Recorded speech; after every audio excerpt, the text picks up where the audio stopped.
Switch gears just a little bit and welcome to the program the Deputy Director of the Department of Public Works, Linda Ibanez. Good morning, Linda. Good morning. Thanks for joining us. Linda, can you turn on your camera real quick? Okay, hold on. Okay. There she is. Hi, Linda. Morning. Good morning. Good morning, Linda. Let's just get right into it at 7:51. So we wanted to know about the busing plans and protocols, as we had the superintendent on yesterday, and he did say he was in conversation with the Department of Public Works about how we're going to be busing kids for the upcoming school year, which starts in 21 days. That's correct. So we've been in discussion with GDOE and, of course, the private school stakeholders. So DPW is preparing for the upcoming school year. So our buses are being prepped. As you know, we just purchased 27 used school bus from Malutit through the CARES Act funding. So that's additional fleet into our bus fleet. So they're all being worked on and getting it safety inspection ready for our transport of our kids. There was something that John also mentioned, that aside from the Dodea buses that were purchased by DPW, DPW is also looking to purchase additional buses.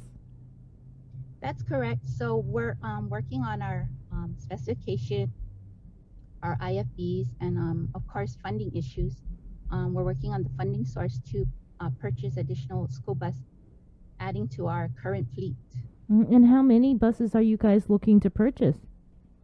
Well, right now we're looking at our funding sources and other grants that we are able to use. So we're looking at additional 30 buses added onto our fleet. Mm-hmm.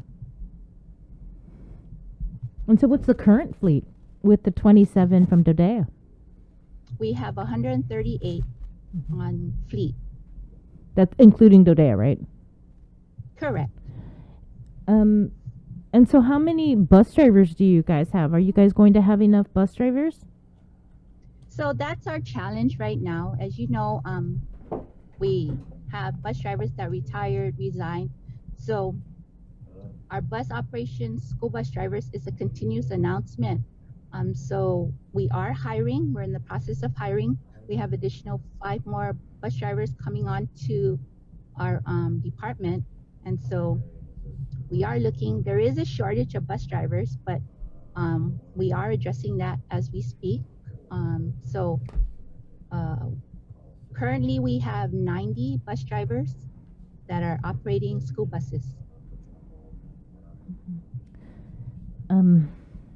So is that 90 enough for the start of the school year? Well, we've been operating with that capacity. Yes, it's a shortfall, but it's been our issue with the department. Yes, there is a shortfall, but we are addressing it. But so there's no guarantee, though, that you'll be able to hire that 38 to be able to drive the current fleet, because you can have the 138 school buses. Yeah, but like I said, we are our routes are 170 routes, right? So the time span for them to pick up and drop, we're able to make it on time due to our bus schedule, and we're working with GDOE on the bus schedule.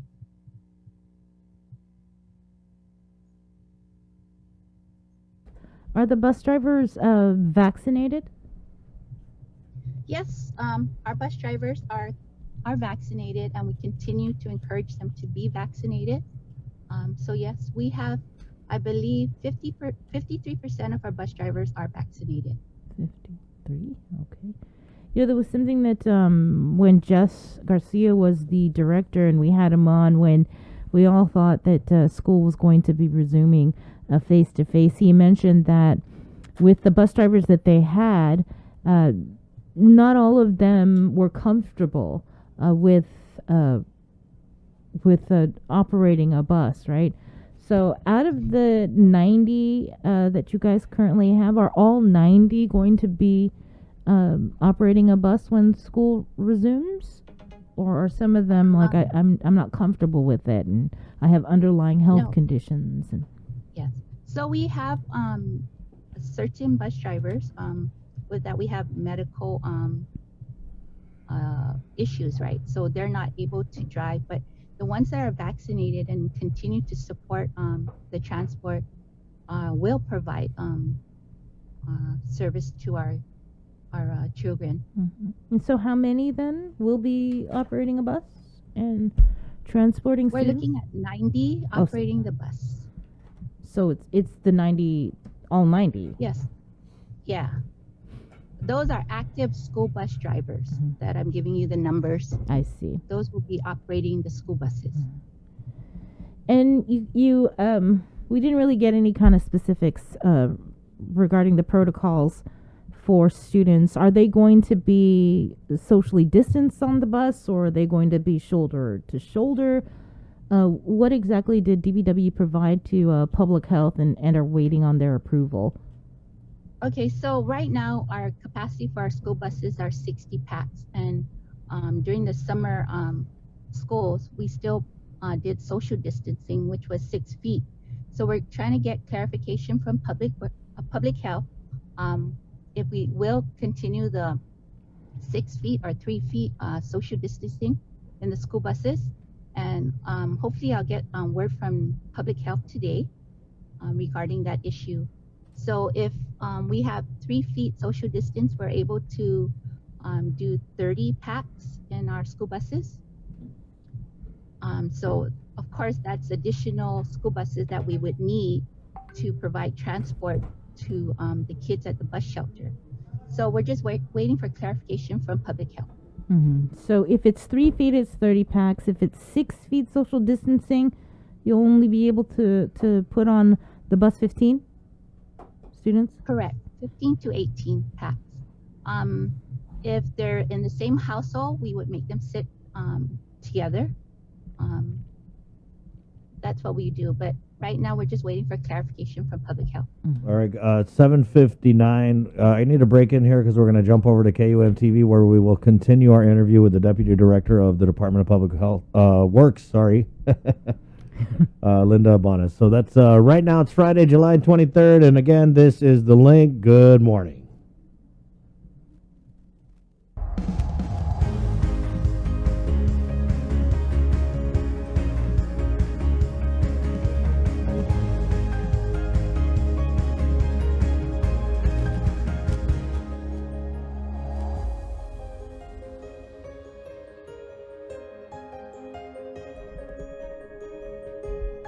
Good morning, everybody. Welcome to the link. Welcome to all of our viewers on KUAM television. Welcome to the show.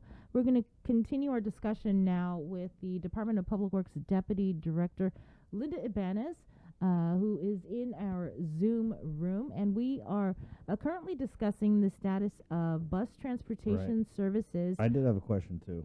Go ahead. Linda, how are new bus drivers being certified to drive a bus? Who's certified to train new bus drivers at Public Works?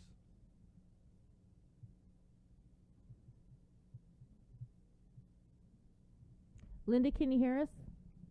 No, I didn't get that. Sorry. Okay, here we are. How are new bus drivers being certified to drive a bus? Who's certified to train new bus drivers at DPW? Okay, so there is a process, right? They go through all the DOA hiring, the credentials of their license and their experience. So they go through the process. We select them based on their experience and their requirements. So what happens when they come in, we sit them down. The superintendent, acting superintendent, will go over the training manuals, provide insights with the CPR certification. We have training manuals with that. We're currently working with GMH to get our school bus drivers certified. And then we have a course. It's called the rodeo course. It's a course for driving that goes through with all new bus drivers. So yes, we are working on training them with CPR, um, other issues with driving and stuff like that. Okay. And just to go back to the protocols, so you guys are expected to find out from public health whether or not you guys are going to have to maintain 3 feet social distancing or 6 feet social distancing. So John Fernandez was kind of touching on the fact that there will be a mask mandate. Is that correct? In place for all the kids that are going on the bus, and the windows, are they going to have to be rolled down for ventilation? Yes, so all the students will be required to put on a mask prior to boarding onto the school buses.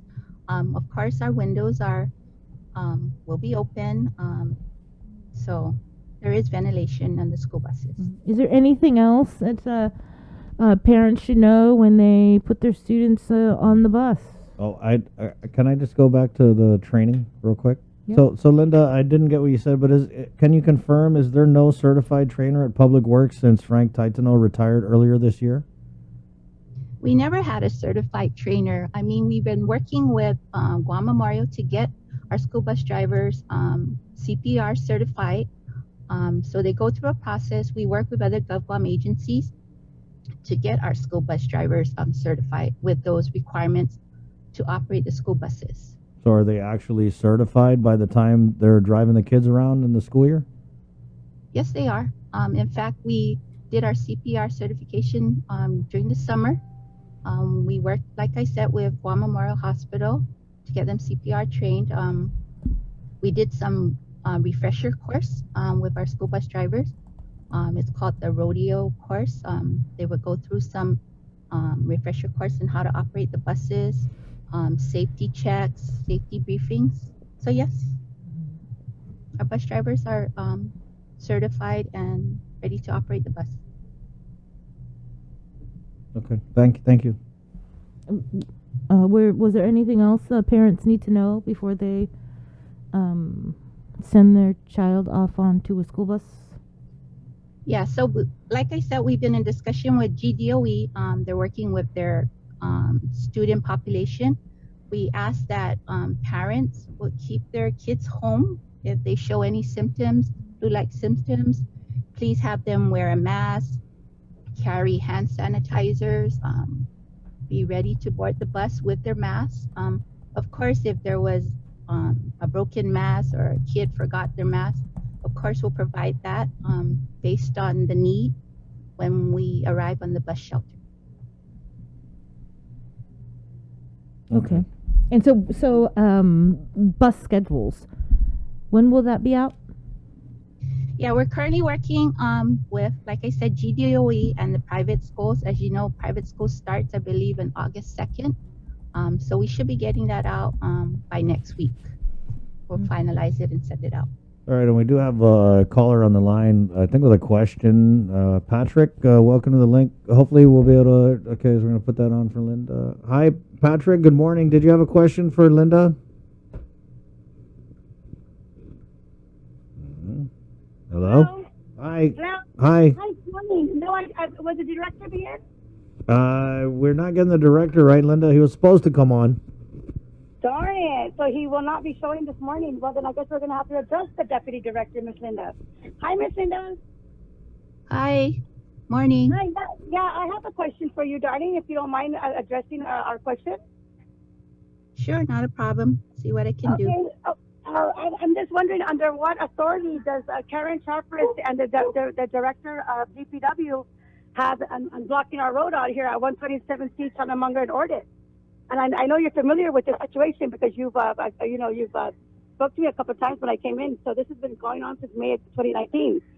And I have in here at my hand my house numbering system verification, from DPW, and I'm able to get my MERS verification, which matches my house numbering, along with my my map here, document number 238423. It shows my right of way and so forth. These are all legal documents, and I'm wondering why, like I said, under what authority, the DPW have to do this? And when are you going to open my road? Hello, Miss Linda. Yes, I hear you. Is this Mrs. Proom? This is Miss Klein. Thank you very much, Linda, for remembering me. Yes. So, like I said, we researched your documents, Mrs. Proom, and we're working with land management, and so I believe you're addressing it. You're elevating the level on your dispute. So we addressed your issue. It is a utility easement. I'm elevating the dispute. You need two people. You need to start trying to hide this government corruption and quit lying, because these documents are they have been recorded in the court. They're recorded in the court. So if this is, they're right here, plain and simple. Tell me again, Ms. Linda, my documents don't mean nothing. Okay, So, like I said, we addressed your issue. It's still a utility easement. I understand that you're disputing it, but on our level, we addressed the issue with you. I'll tell you what's on your level. I already came into your office in December of 2019. My whole family and my children came in because this is an issue. So we sat down with the director, Ariola, and his secretary, Janet, was there. He looked at our maps, he looked at our documents, and he even said it straight out. As long as there's a fire pole, it's an easement. So what do you got to say now, Miss Linda?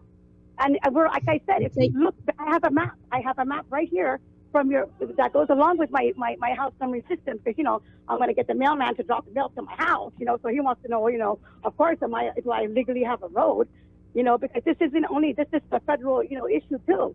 You tell me I'm not on the grid again, but there's a road and there's a map right here from you guys, DPW. So don't go be trying to do all of this number. I want to know what, you guys got to stop hiding behind all this nonsense. The Loop administration is terrible. Okay, I'm sorry, but like I said, we addressed it. Any questions? We found out that during the research, it's a utility easement. It's not a private property. You know what? You need to go by document number. Anybody out there who's listening, I got a document number here. Document number 238423. This place has been here since right after World War II. Now, if you want to go follow this other document number here, they go right ahead, because that one there is going to accumulate all those other nasty maps that's coming out that I never spoke about. I'm not a vindictive person. I just want to. You guys should be terrible. Anyway, so I have a warrant out, if I may, Miss the link. I'm looking for a lawyer. I'm looking for an aggressive lawyer that's not afraid to stand to the government. And they can call me at 489-7442. Thank you. Ma'am, thank you, ma'am. Thank you. Okay, I don't have any idea what that was about, Linda. Yeah. Sounded like a we're aware easement. of the an easement. situation. The easement dispute? It's an easement Yes. dispute, Linda? Yes, correct. It's easement dispute, and we did our research, and we found out it's a utility easement. It's not a private property, based on her claim. So yes, land management's aware, DPW's aware, the AG's is aware. So that's our research.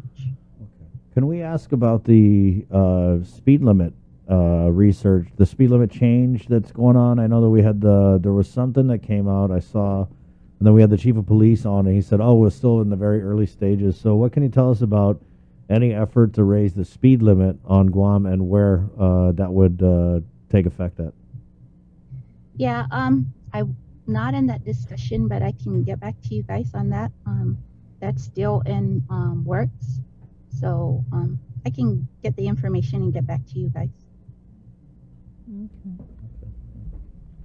Okay. Can you? We'd like, because we get a lot of public works questions, and we had a really good relationship with Jess Garcia previous to this interview, but we know he's no longer with the department, so we would like to get some kind of consistent updates from, you or Vince would be great, Miss Linda.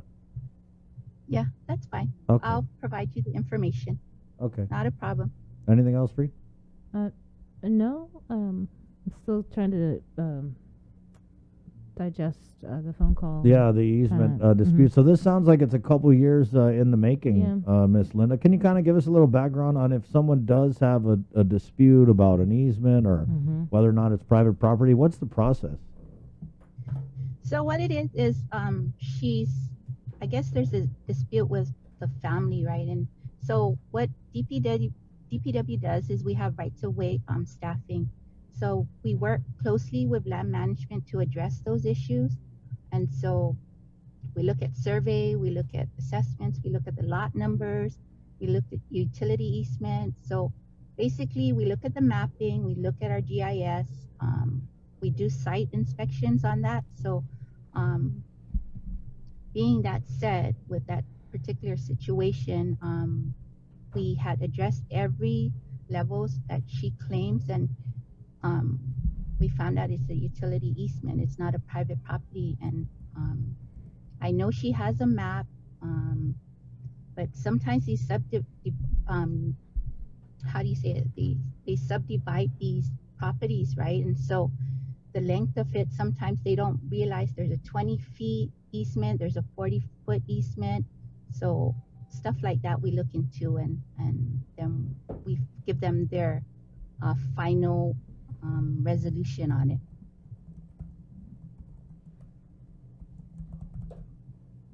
Wow, sounds like a very tedious process. Yes, land issues and rights of ways and encroachments are very tedious work. There's a lot of research going into it, and a lot of site preps, site inspections. So yes, there's a lot of research into that. I wanted to ask, since we had you on here, there was something that I think it was Senator Joanne Brown had mentioned. Man, I don't know if it was at a hearing or in session, but it was relative to DPW upper management receiving a lot of overtime during the time that the quarantine facilities were in place. And I want to say was that you? Yeah, not a problem. I can address that. During the onset, as you know, Jesse Garcia was the deputy director. I was a chief of operation. During this whole pandemic situation, when they declared emergency, DPW played a major role in all the other agencies to provide support. So we were responsible for the transport and the school bus operations, for the QFAT, all the isolation facility. We were in charge of the road closure, assisting the National Guard, GPD. We retrofit all the agencies to come in compliance with the social distance. So there was a lot of activity going on with DPW during the onset of the emergency. So yes, I'm responsible with all the overseeing of all the operations. We executed a lot, planning, developing SOPs, stuff like that. So yes, there was a lot of work, and yes, I was allowed. I was approved to work overtime. Of course, there's a lot of paperwork to be approved for overtime. You have to approve the overtime plan, goes to BBMR. You get approval for emergency declaration, and then payroll. So, yeah. So you I have are. no problem with that. Are you? I can address all the issues. Thank you. Are you classified or unclassified? Whether you're classified or non-classified LTA, if you were approved as an exempt employee to accumulate overtime, then yes, just as long as you submitting your prior documents to payroll and they're audited and you have your daily job reports and it's approved by the director or the deputy, then it's allowable. So are you classified or unclassified? And what was your status at the time that you accrued this overtime? It's called limited term appointment. So that's unclassified, right? Yes. So unclassified employees, political hires can get overtime? I'm sorry, Yes, I'm not if familiar you with it. Yes, if you are, you have to go through the process. Like I said, there was an emergency declaration. We prepared all the documentation to justify the need for the position of chief of operations to be allowed to work overtime beyond the normal working hours. And because this was a unique situation with Department of Public Works, we needed to go out and support the other agencies to plan, procure, and execute based on the emergency request from other department and other agencies.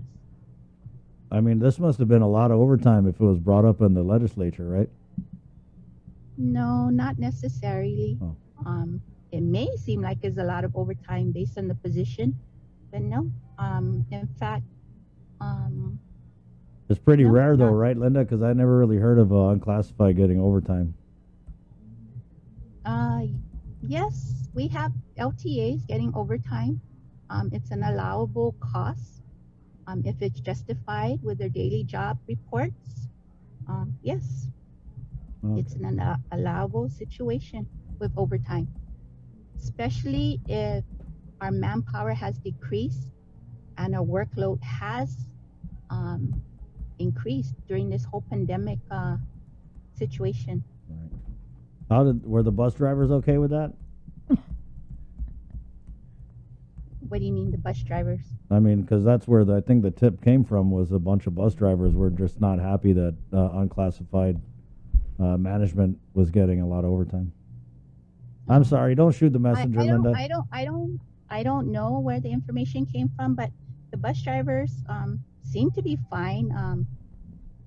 We have a good working relationship. If they had an issue, usually they'll address it with me, but I don't know who's the complaint, but bus operations are included in our overtime. In fact, we appreciate them because they were working from the onset of this pandemic. Are you still earning overtime? Nope, I'm the deputy now. Deputies are not allowed to accumulate overtime, but I still work beyond my hours. Well, thank you for your service, Linda.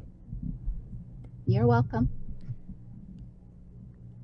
I hope we see you again. I hope I didn't blow it, because I just had to ask those questions that, you know me, Not a you know me. problem. Because you're making 70,000 and then you were getting overtime on top of that, and I was just like, whoa, that's kind of crazy.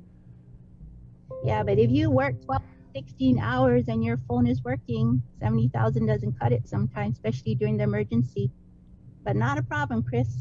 Well, I'm pretty sure there's a lot of people who disagree with that. Mm-hmm. There's people without a job maybe, or on the PUA. Yeah. But anyway, All right, Okay. Linda. But Thank you, Linda. if you guys get the final word from public health regarding the guidance on what parents need to know, I guess please let us know so we could pass it along to the moms and dads out there that got their precious cargo getting on the bus. yeah. And thank you for addressing that issue, Linda. Now we just got your response and we can move on from here. So I really appreciate it. Okay, thank you. Thank I'll you, get back Linda. to you guys on the Okay. information. That's that. Stay Bye. safe. Have a nice day. You too. You too. Hey, it's 8:19. We're going to take a quick break and we're going to come back and do the news, which is brought to you by Pacific Points right here on the link. Good morning. Get yourself all caught up with the week's games, scores, and highlights with the KUAM Sports Weekend Roundup on KUAM News Weekend Edition. It's